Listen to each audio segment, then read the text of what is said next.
Hello, magandang araw! Welcome po sa Ado and Marge Life Skills TV. Kung bago po kayo sa aming channel, pakiclick ng like, share, and notification bell para maging updated po kayo sa aming mga videos every week. Mga mamis, problema nyo rin ba ang ulam natin everyday? Bakit hindi nyo po subukan ang aming sweet and sour chicken recipe?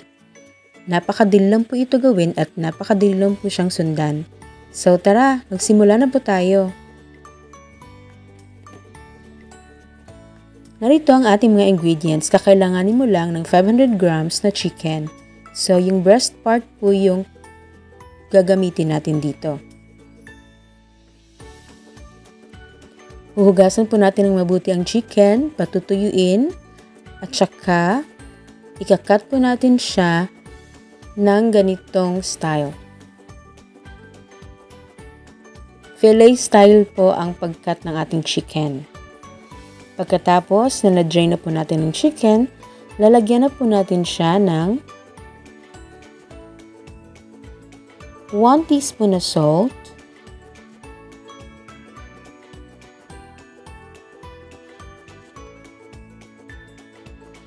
and 1 teaspoon na black pepper.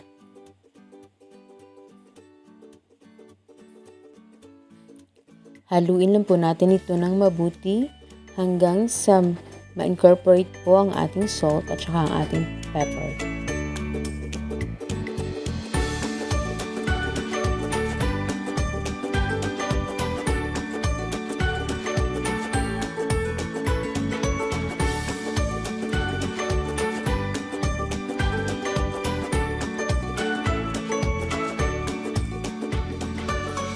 Pag okay na po ang ating chicken, isa-set aside po muna natin ito.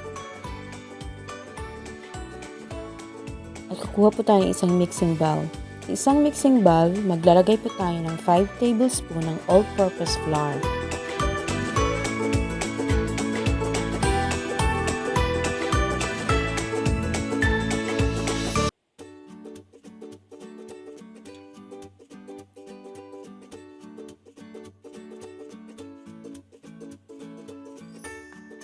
Two tablespoon cornstarch,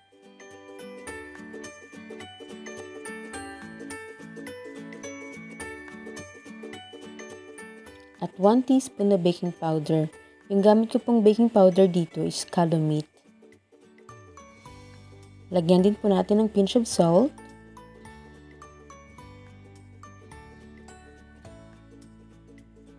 One egg.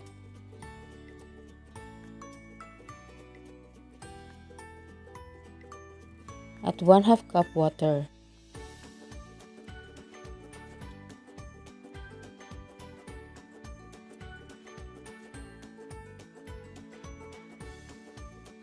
Haluin lang po natin ito ng mabuti hanggang wala na pong mga buong buo sa ating mga dry ingredients.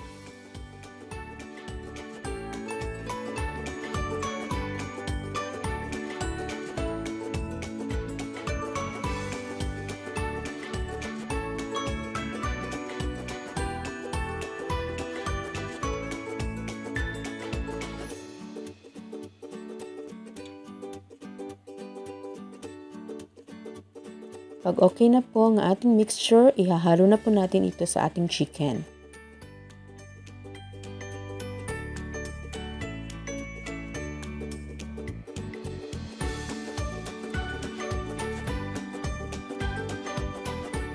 At imimix po natin ito ulit.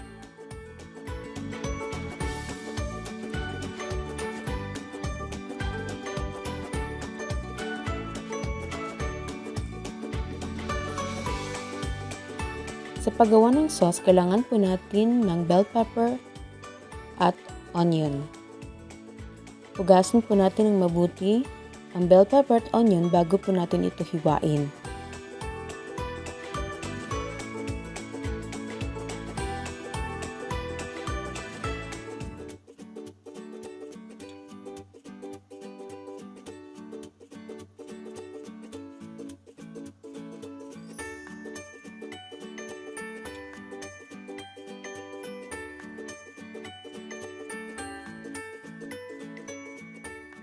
Ngayon naman po, ipa-fry na natin ang ating chicken fillet.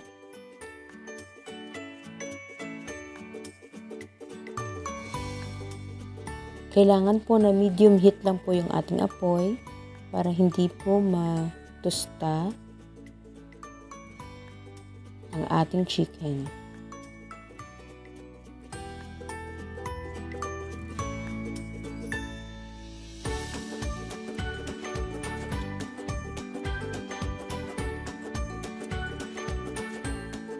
Ipa-fry lang po natin ang ating chicken hanggang maging golden brown ang bawat side.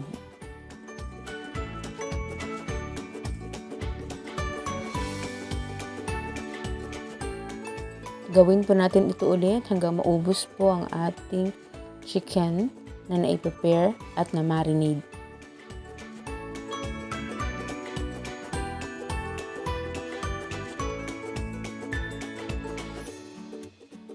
Pag okay na po ang ating chicken, magpe-prepare naman po tayo ng ating sauce.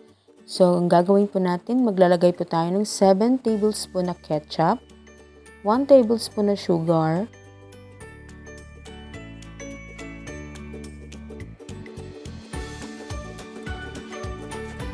1 tablespoon na soy sauce,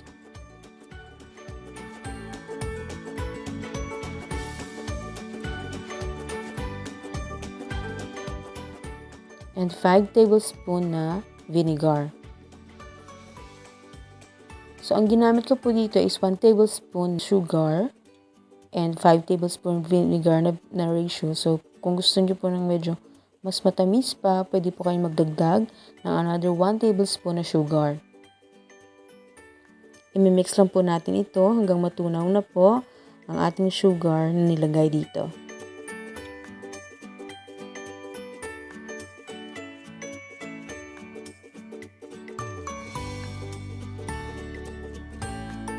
Ngayon naman po, iluluto na po natin ang ating sauce. Maglagay po tayo ng 1 tablespoon na mantika at igigisa lang po natin ang ating onion.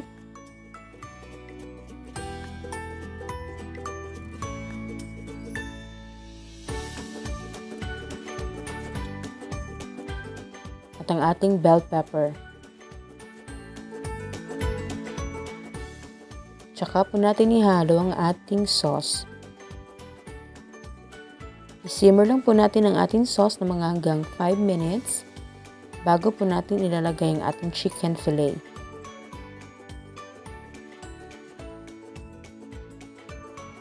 Pagkatapos ng 5 minuto, pwede na po natin ilagay ang ating chicken fillet at ihalo na po natin ang ating chicken sa ating sauce.